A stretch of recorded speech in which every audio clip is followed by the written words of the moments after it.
Hi everyone, today I will be extracting silver from gas discharge tube surge protectors.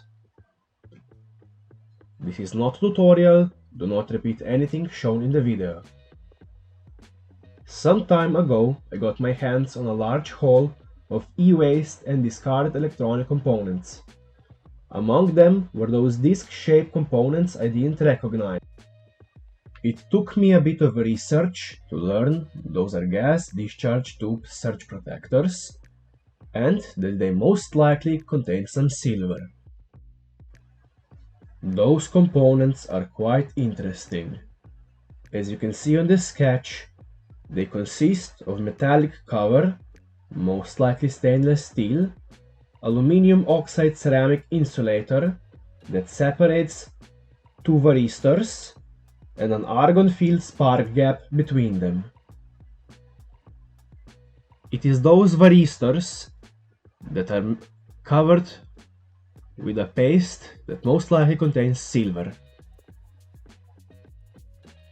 To see how much silver there is, I weighed out 100 grams of components and dissolved them in dilute nitric acid.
After adding first 100 milliliters of dilute nitric acid, solution soon turned dark red. When reaction stopped, I added more distilled water and more acid, another 100 milliliters, and this time components fell apart, while solution still stayed green. I filtered the solution, washed the remaining pieces of metal and ceramic. Yes, there was undissolved metal. From what I can tell, stainless steel pacified in an oxidizing environment and did not react with silver nitrate because there were no silver crystals forming.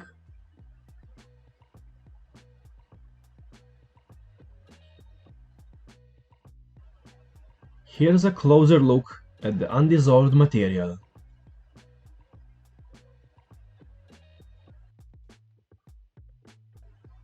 Then I added sea salt to the solution and precipitated silver chloride. While the reaction was good, I could tell the concentration of silver isn't very high. When a solution contains a lot of silver, the precipitated silver chloride forms dense clumps that sink to the bottom almost immediately. A reaction in solutions that contain low amounts of silver nitrate produce small particles that take a really long time to settle down. This is a sped up time lapse that took more than an hour of real life time.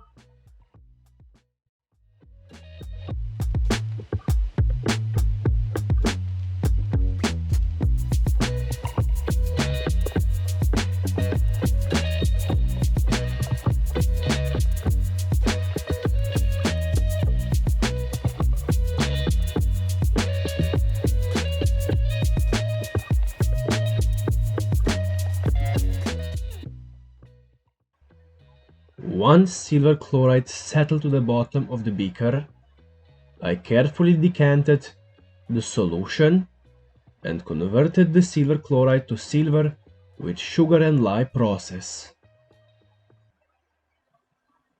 First, I added solid sodium hydroxide that reacted with silver chloride, converting it to brown silver hydroxide.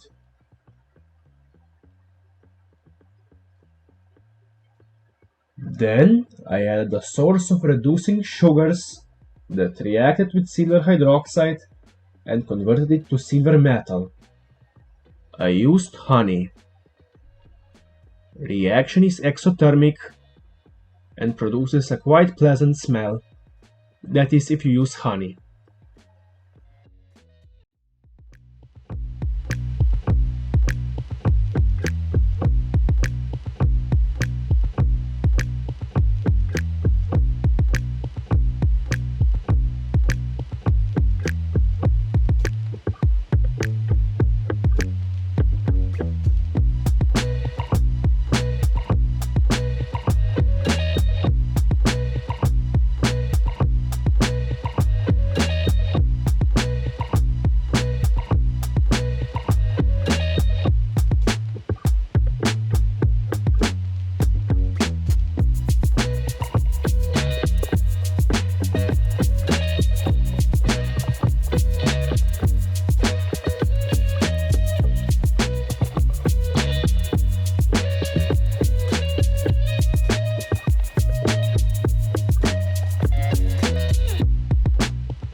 After reducing the chloride, I filtered off the silver particles, dried and incinerated the filters, and smelted the ashes with flux.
I went a bit overboard with the amount of flux I used, and there wasn't enough silver to collect into one blob, so I had to chisel out the slag, crush it, and separate silver manually. Here you can see small bit of silver caught in glassy slag. I managed to recover 0.67 gram of silver. Knowing I probably missed some, we can safely round this number to 0.7 grams, and having started with 100 grams, this conveniently translates to 0.7% silver content. I personally would still process them at a profit, but the silver content really isn't something to write home about. There are much better sources of silver, and realistically, if you get your hands on such components, you should try selling them. If you get a buyer, it will be certainly more profitable than extracting silver from them. Thank you for watching. Like, comment, subscribe, and see you next week.